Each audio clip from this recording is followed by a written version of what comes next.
Bueno, Guido, me anoté de todo para preguntarte, pero quiero empezar primero pidiéndote una reflexión sobre esta primera semana y, bueno, los anuncios de Caputo. ¿Qué fue lo que vos dijiste, esto ya me lo imaginaba o acá hay un problema?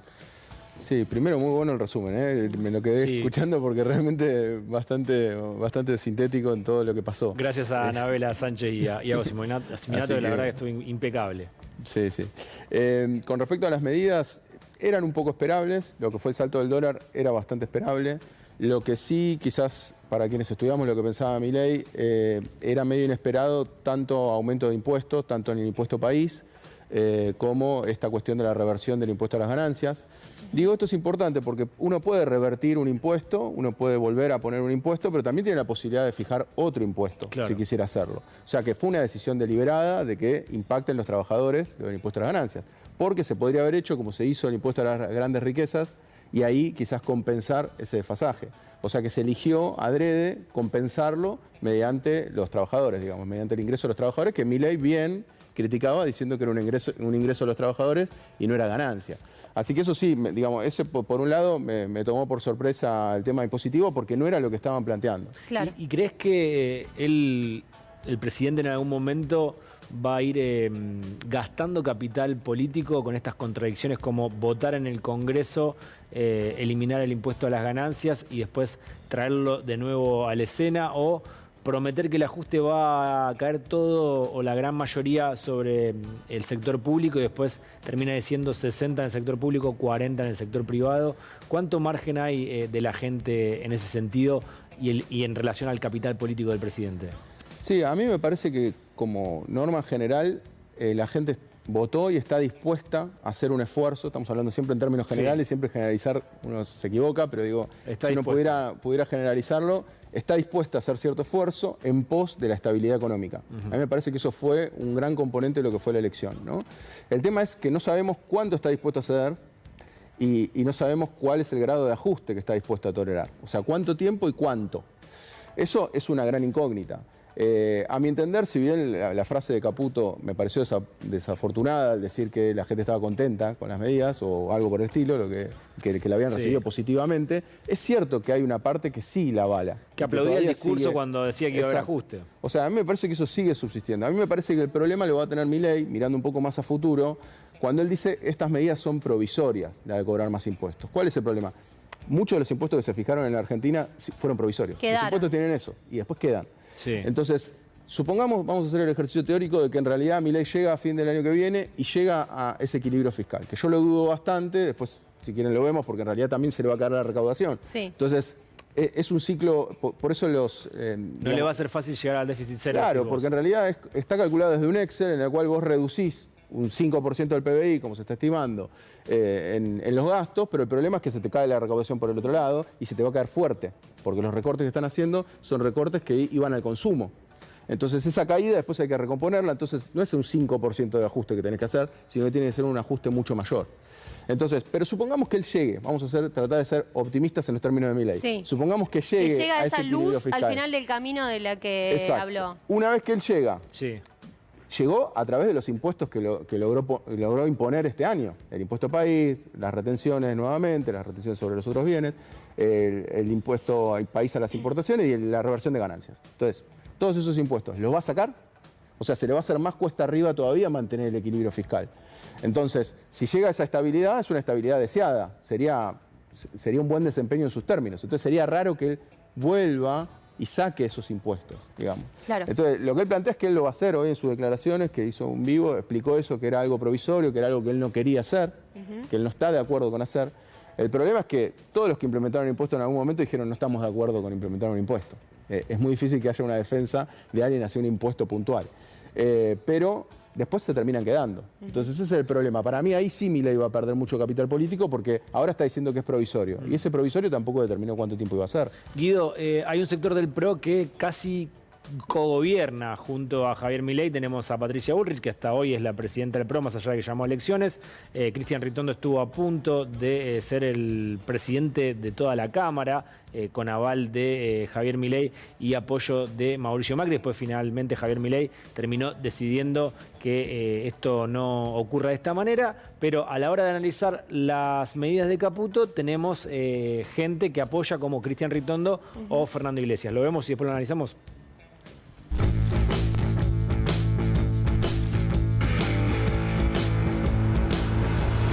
Fernando, ¿cómo va? ¿Puede ser breve? ¿Qué haces? ¿Puede ser breve? Rápido, dale. ¿Interpretaciones de las medidas de Caputo del día de ayer? Bueno, lo central es que se acabó el derroche fiscal y es el gran problema que ha tenido la Argentina. Ese es el núcleo de la propuesta del gobierno y coincidimos. Si seguimos gastando más, lo único que estamos haciendo es generando más inflación y un escenario donde perdemos todo. ¿Apoyan las medidas entonces? En principio sí, claro. ¿No cree que podría haber habido un punto intermedio entre lo que ustedes cuestionaban y estas medidas, o que haya algunos paliativos para la gente, como decía el propio Melconian el día de hoy? La mitad de esto es impuestazo y la mitad de esto es licuación, pero no vengamos que esto lo paga la política, que lo paga la casta y que nunca más la gente, siempre lo paga la gente. Mirá, las medidas en detalle han sido generales y falta saber bien el detalle de cada uno, pero lo central es esto. Si queremos terminar con la inflación y tener un país razonable a mediano plazo, hay que terminar con el gasto fiscal, y la alternativa que tenemos delante a esto es seguir así e ir directo a una hiperinflación. Yo me permito recordar a los argentinos que los grandes crecimientos de pobreza en Argentina siempre han sido por inflación. La hiperinflación, el Rodrigazo, el dualdazo del 2002, inflación. Es peor que el Rodrigazo. Es peor que el Rodrigazo por la magnitud de la devaluación del peso, por la magnitud de los impuestos, por la magnitud del aumento tarifario que se viene. Hoy Ismael Bermúdez decía que esto es peor que el Rodrigazo. ¿Qué visión tiene al respecto? Que Bermúdez se fije un poco cómo fue el último año, porque este gobierno se va con 4 millones más de pobres y 100.000 millones de dólares más de deuda y 50.000 millones de dólares en la LELIC. Así que aumentar la pobreza de 45.000 a 65.000. Esos son cálculos de Bermúdez. La verdad que no me voy a poner a evaluar la competencia de Bermúdez. Lo que está claro es que tuvimos 2 millones más de pobres en el último año. Fernando, la última. Javier Milei siempre dijo que el costo lo iba a pagar la política. Esto le está tocando a la gente, a la clase media, a la clase trabajadora. Sí. Es la suba de precio de las naftas, el supermercado. Bueno, la sube, a ver, lo único que falta es que sea no es por las medidas. El precio de la nafta histórico en la Argentina fue de $1. Entonces, el peronismo hace siempre lo mismo. Te deja atrasado las tarifas, atrasado el tipo de cambio, el país hecho pelota y vos tenés que pagar la tarjeta. Y cuando pagas la tarjeta te dicen, mirá que pagaron la tarjeta. Flaco, reventaron el país y reventaron, además de que reventaron todo, creando aún 2 millones más de pobres en el último año. Entonces, bueno, un poquito de seriedad. ¿Le gustaría que Mauricio Macri presida al PRO, el partido? Eso lo tiene que decir Mauricio y el PRO. ¿Está unido el PRO? Ya lo veremos. Sí, acabamos de tener una reunión de bloque muy productiva. Gracias, Fernando. Hasta luego. ¿Cómo están analizando las primeras medidas del equipo de Javier Milei? Ya, nosotros decidimos que más allá que las tenemos que ver, es un acompañamiento responsable, que es lo que venían planteando tanto nuestros gobernadores como los legisladores. El camino hacia la imperfección, si no se toman medidas urgentes, es inevitable. Una de las críticas que hacían ayer colegas y especialistas en economía es que Javier Milei siempre dijo que el costo lo iba a pagar la política, pero esto también lo va a pagar el trabajador, la clase media. Acá hay un ajuste general, que él lo anunció en la campaña. Cuando se habla de la política, también hay un ajuste en la política, tiene que ver con lo que se gira a las provincias, tiene que ver con mucho de eso. Eso también es bastante importante. ¿No hubo ningún paliativo o algo para los sectores más bajos, más allá de lo de la asignación? Bueno, está la asignación, llevar al 50%, me parece, no cortar planes, sino ir revisándolo. Me parece que hay todo un esquema que es importante, pero hay que tomar medidas urgentes para que la Argentina no sea inviable definitivamente. Haber puesto el piso en la nafta cuando sabes cuánto valen en Uruguay, en Brasil, alrededor, iba poniéndole un piso, en algún momento sabía que eso se iba a liberar y se iba a aumentar. El gobierno lo llevó hasta lo último, pero esto es responsabilidad absoluta del gobierno. Milei asumió hace 2 días. Escuchaba a Bermúdez que decía que esto es peor que el Rodrigazo, o a Melconian decir que era un poco improvisado, que faltaba un poco de medidas para los sectores más necesitados. Me parece que las medidas que se están tomando son las lógicas, las que hay que tomar, la que ha decidido este gobierno, nosotros tenemos que tener un acompañamiento responsable para que este gobierno pueda empezar a transitar el camino que se propone. Dentro del bloque del PRO es unánime este acompañamiento. Es unánime este acompañamiento. Patricia sigue dentro del PRO, más allá de que ahora está dentro de la Libertad de Avanza. Sí, por supuesto, fue nuestra candidata a presidenta, fue nuestra presidenta de partido y sin duda la mejor persona para ser ministra de Seguridad que puede tener la Argentina. El domingo me decías que Juntos por el Cambio, como bloque, interbloque en diputados, no existe más. ¿Cómo se está trabajando eso? No, hoy no existe, existen las relaciones entre bloque y bloque, ojalá con muchos de ellos podamos llegar a acuerdos para acompañar. Yo vengo hablando mucho con Miguel Pichetto y lo estamos haciendo en la vía razonable, con Rodrigo de Loredo, así que esperemos que podamos retomar el camino de compartir decisiones juntos dentro del recinto. Gracias, Cristian. Gracias.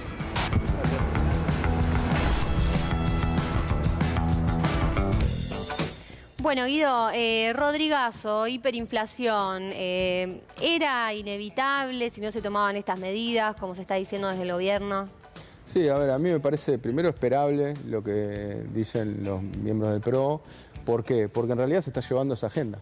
O sea, me parece que justamente los que podrían estar más incómodos son los de la Libertad de Avanza, porque la propuesta que hicieron no se convalida en los hechos de lo que están llevando adelante. Entonces me parecería bastante atípico que Ritondo no acompañe, siendo que se está haciendo el plan que hubiesen hecho ellos si eran gobierno. Así que si efectivamente eran elegidos. Sí.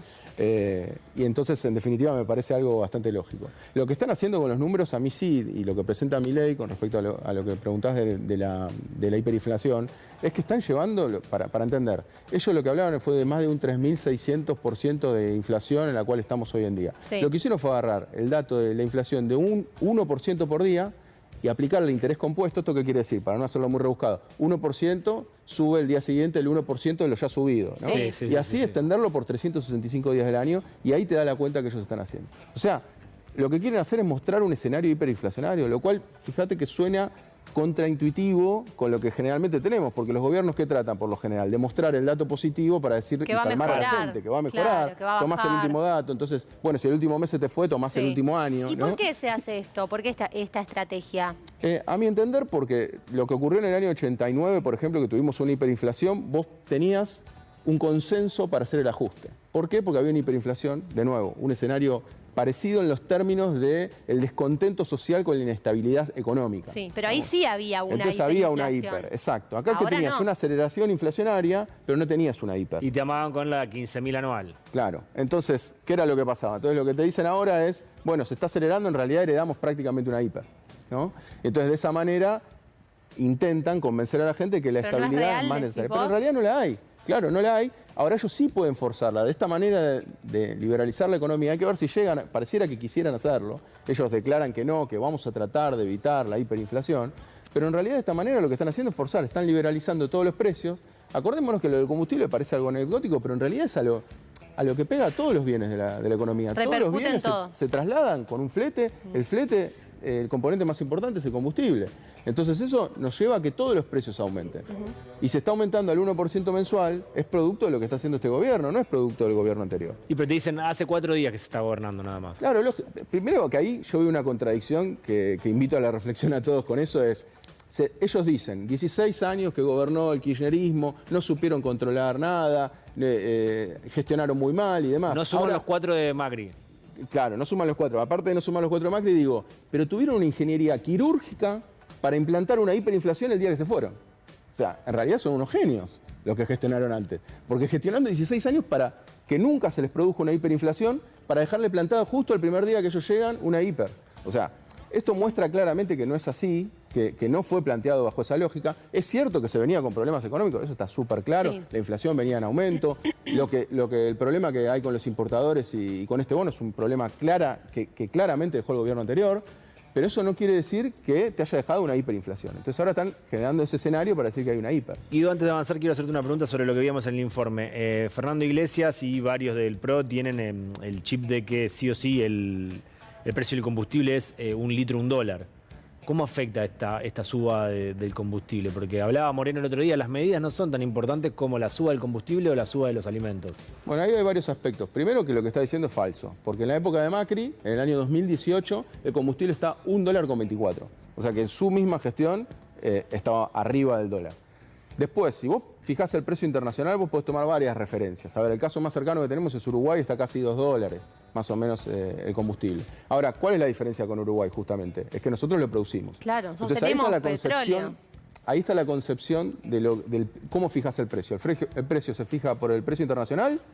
Bueno, es cierto que la mayoría de los países da alrededor de $1, en realidad puede dar más incluso. O como contaba ahí también el entrevistado, que decía que los países productores de petróleo lo pueden tener más bajo. Entonces ahí lo que te llevan al ejemplo cuando vos decís, bueno, ¿por qué no lo medimos por costo en vez de por precio internacional? ¿No? Porque si hay un costo y una ganancia razonable, ¿cuál es el problema? Mientras haya alguien ganando, ¿cuál es el problema? De hecho, claro. Y de hecho con YPF, los últimos informes y balances de YPF dan positivo. O sea que a ese valor bajo del combustible no llevaba a mayores inconvenientes. Igual, de todas maneras, no estamos diciendo tampoco que había que conservarlo en 300 pesos. Lo que queremos decir es, el precio bajo también lo que hacía era contener los precios del de resto. todo en general. Claro. Entonces, a ver, si uno lo quiere llevar al precio de $1, perfecto. De nuevo, respondamos con Milei. Milei dijo que eso se iba a ir, esos precios se iban a ir ajustando a medida que el poder adquisitivo suba. Claro. Entonces, nos están pisando el poder adquisitivo y nos están queriendo hacer pagar precios internacionales. O sea, ¿qué pagamos? Como un alemán, pero no ganamos como un alemán. Entonces, sí. De esos hecho, son los problemas que genera... con las tarifas, lo veíamos recién en el informe que decía cuando se recupere un poco la economía se van a poder pagar esas tarifas sin el subsidio, pero ahora estamos hablando de que el subsidio se va a sacar antes de que podamos recomponer el poder adquisitivo. Febrero, marzo. Por eso, digamos, lo que plantea Milei, suscribo. O sea, buenísimo. Si nosotros nos aumentan los ingresos y también aumentan esos gastos, perfecto. El problema es que están haciendo lo que siempre se hizo, que es primero hacer el ajuste y después pretenden que el ingreso de los argentinos se recupere y después el ingreso de los argentinos está deteriorado porque como cae la demanda general, la demanda agregada de toda la economía, caen también los salarios, caen las ventas, hay más despidos. Cuando hay más despidos y más desempleo es por la misma ley de oferta y demanda que tenemos mayor oferentes de trabajadores, lo cual el precio del salario cae. Entonces esta receta es ya conocida, de hecho fue criticada hasta por el mismo Milei antes de las elecciones diciendo que esto era lo que proponía siempre el PRO y que siempre falló, y es verdad, siempre falló esta receta. Habló el presidente Javier Milei a través de sus redes sociales después de haber hecho el sorteo de su último sueldo como diputado. Se habló de los temas económicos, inflación. También en otro momento, lo vamos a escuchar más adelante, habla de que el 40% lo va a pagar el sector privado, el 60% al público, más allá de que puede ser arbitrario o no esa cuenta, porque no sé exactamente cómo se saca. Lo cierto es que no lo iba a pagar el sector privado y finalmente ahí ya está diciendo que es un 40%. Pero primero vamos a ver el que habla de inflación. Hoy mi máxima prioridad es terminar con la hiperinflación. Hoy la inflación en Argentina viaja al 1% diario. Eso quiere decir que la inflación está viajando al 3.678% anual.